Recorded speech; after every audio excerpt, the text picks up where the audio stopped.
Zaghari Ratcliffe and that money paid by the British government. But let's look at other matters. And another scandal for many that needs to be investigated is the so-called post office scandal, you will recall. This is when called Britain's biggest miscarriage of justice. This will be a group of sub-postmasters who were found guilty of various computer dealings and possibly even fraud, numbered scores of them having convictions which have subsequently been overturned. I understand the government is to announce action on that today. Here is Minister for London and Small Business, Minister Paul Scully. Do you have more details on what we might hear concerning this later today, Minister? Good morning. Good morning, Nick. Look, I'll be making a full written statement. I'm due to do that later on today. But what are you able to tell us now prior to that? Well, what we're aiming to do over the next few weeks is to work with the representative group of the 555 original postmasters who brought the case, who brought this scandal and this miscarriage of justice to a head, and really blew open the case, which allowed other people to get compensated. They won their case, but their funders took a lot of the cash from that. We want to and so they haven't had full and fair compensation. We're in now a far better place that we can actually work out the scheme with them to make sure that they are compensated in the same way that anybody else is, so that they're not falling short despite having blown the case open in the first place. The gravity of this cannot be overstated, can it, Minister? You'll be aware that there are reports that Totally. 4 people actually took their lives as a result of this scandal, Minister. It's absolutely horrendous. I think you cannot fail to. It's not whether I'm a minister, an MP, just being a human being, looking at the terrible situation that's happened over 20 years, including, as you say, people who have committed suicide, other people have died just because it's been going on for so long.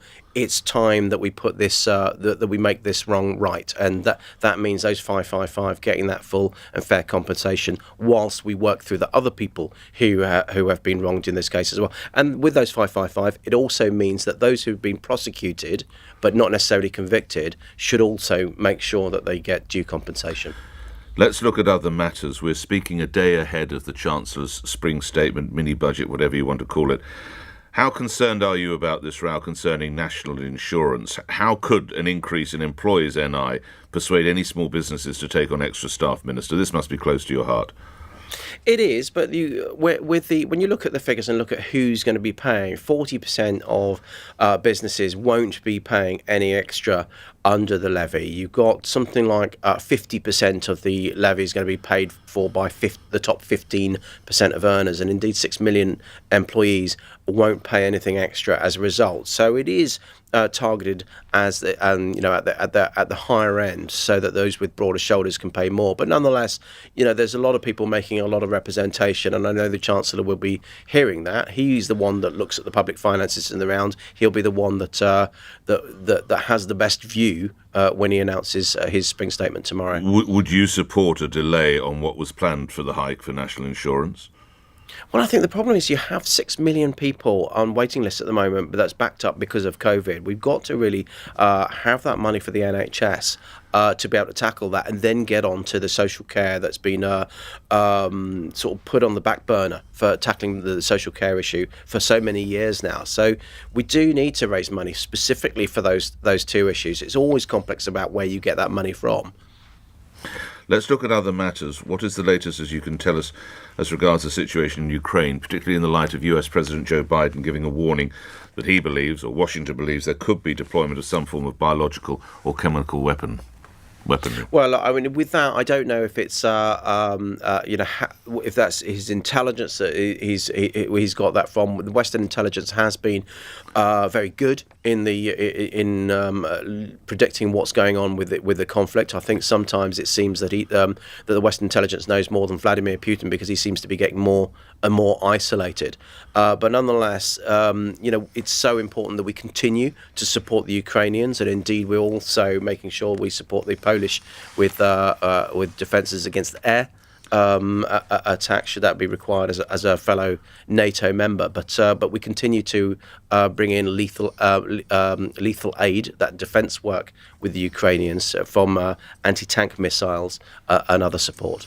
Lastly, back at home, the so-called Partygate investigation has now, you may be aware increase. The number of original suspects has now doubled to more than 100, with events going on elsewhere in the world. How important is the Partygate investigation in your view, Mr. Scully?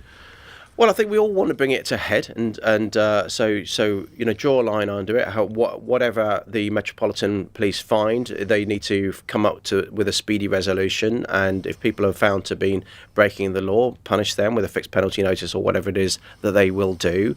But nonetheless, I think the point does stand that there are so many things going on in the world that are affecting people on a day-to-day basis. That's what we want to be concentrating on. Things like the cost of living issues, things like the conflict in Ukraine. Grateful for your time, Paul Scully. Thank you. London Minister and Small Business Minister appearing here on LBC. The time 3 minutes before 8. Let's come back to calls concerning Nazanin Zaghari Ratcliffe. Rudy in Bristol. What do you want to say, Rudy? Good morning. Well, I've got a couple of things I want to say, Nick. First of all, that she chose to have dual nationality, so it's partially her fault. And second... Hang on, she didn't choose where she was born or where her parents were born. No, but she chose to have dual nationality, which means that she knew she would be at risk by having a British passport. Surely. Right. And the second thing I would say is she's back, is she going to rush to the